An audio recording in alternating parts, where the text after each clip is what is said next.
سر پچھلے ایک سال میں پاکستان کرکٹ بورڈ کے پاس کوئی پراپر چیئرمین نہیں رہا، مینجمنٹ کمیٹی آتی رہی جاتی رہی، تو کیا آپ کو لگتا ہے کہ ٹیم کی کارکردگی پہ اس سے برا اثر پڑا؟ کیونکہ ہم نے دیکھا کہ میگا ایونٹس ہوں یا بائی لیٹرل سیریز ہوں، ٹیم کی کارکردگی اچھی نہیں رہی، تو اس پہ کیا کہیں گے آپ؟ دیکھیں، ویسے تو یہ کوئی آئیڈل سچویشن نہیں ہے کہ یہ ایڈ ہاکزم کے اوپر چیزیں چلتی رہیں اور مینجمنٹ کمیٹیز، جیسے ابھی آپ کو پتہ ہے کہ ایک سال سے بھی زیادہ ہو گیا ہے کہ مینجمنٹ کمیٹیز چل رہی.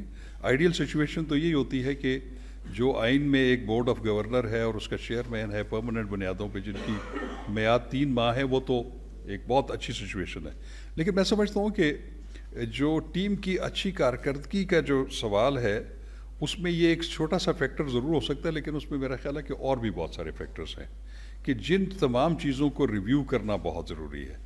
اور میں یہ یقین رکھتا ہوں کہ ابھی جو بورڈ آف گورنر نیا آئے گا اور جو چیئرمین نئے آئیں گے، وہ ان تمام چیزوں کو سامنے رکھیں گے کہ یہ جو انکنسسٹنسی کی وجہ سے بھی اگر ٹیم میں کوئی، کیونکہ اس کا as such direct impact team پہ نہیں پڑتا. ٹیم پہ ہوتا ہے کہ اس کی سلیکشن کیسی ہو، اس کی کوچنگ کیسی ہو، ان کی ٹریننگز کیسی ہوں.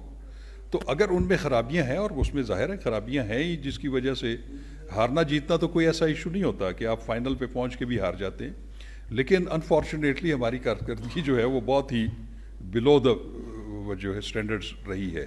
تو ان تمام چیزوں کو دیکھنا جو ہے وہ پھر آئندہ جو پرماننٹ بورڈ آف گورنر اور جو چیئرمین ہیں وہی دیکھیں گے. Okay, last question please. Hamza Ijaz Pak T V سے. سر، آپ کی محمد حفیظ سے ملاقات ہوئی ہے، سوشل میڈیا پہ ایک خبر گردش کر رہی ہے کہ حفیظ نے بولا ہے کہ نیوزی لینڈ ٹور میں پلیئرز کا زیادہ فوکس نیوزی لینڈ سے ہٹ کے لیگز پہ تھا کہ لیگز کے کانٹریکٹس ملیں. کیا اس میں کتنی سچائی ہے؟ دیکھیں، میں آپ کو ایک بات بتاؤں، ہو سکتا ہے ایسی بات ہوئی ہو، یہ انفارمل گفتگو تھی، کوئی میں یہ نہیں تھا کہ میں نے ان کو بلایا تھا، میں نے ان سے رپورٹ دی. کیونکہ وہ تشریف لائے ہوئے تھے تو وہ انہوں نے خواہش ظاہر کی تو میرے سے ملاقات ہوگی ان کی. تو آپ کا دوسرا کویشچن کیا تھا مجھے؟ ہاں، یس، ہاں، یہ ایک بڑا یہ میری نالج میں آیا ہے اور یہ بات حقیقت بھی ہے کہ یہ تھوڑا سا ایک چیز ہے جس کو دوبارہ ریسٹرکچر کرنے کی ضرورت ہوگی. کیونکہ جن پلیئرز نے کانٹریکٹ سائن کیے ہوئے ہیں ہمارے ساتھ، ان کو جو ہے وہ پی ایس ایل کے علاوہ سال میں 2 لیگز میں این او سی مل سکتا ہے، یہ ان کے اس میں ہے.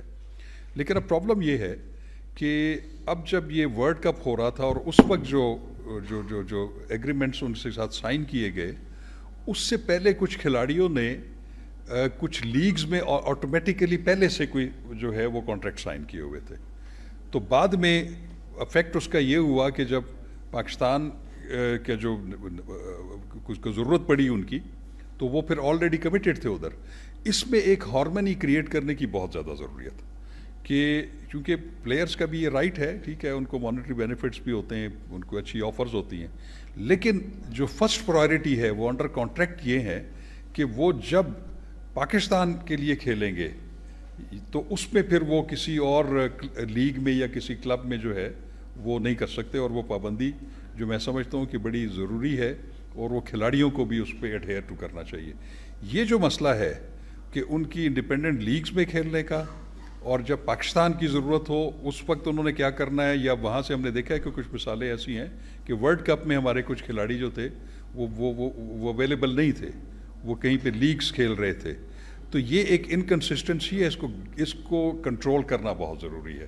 کیونکہ پہلے پاکستان ہے، جو جتنے بھی کھلاڑی ہیں ہمارے لیے محترم ہیں، کیونکہ وہ پاکستان کی وجہ سے ہی ان کو شہرت ملی ہے، ان کو موقع ملا ہے کہ وہ ان کو دوسری انٹرنیشنل لیگز جو ہے وہ انوائٹ کرتی ہیں، تو ان کی پہلی ترجیح پاکستان ہونا چاہیے.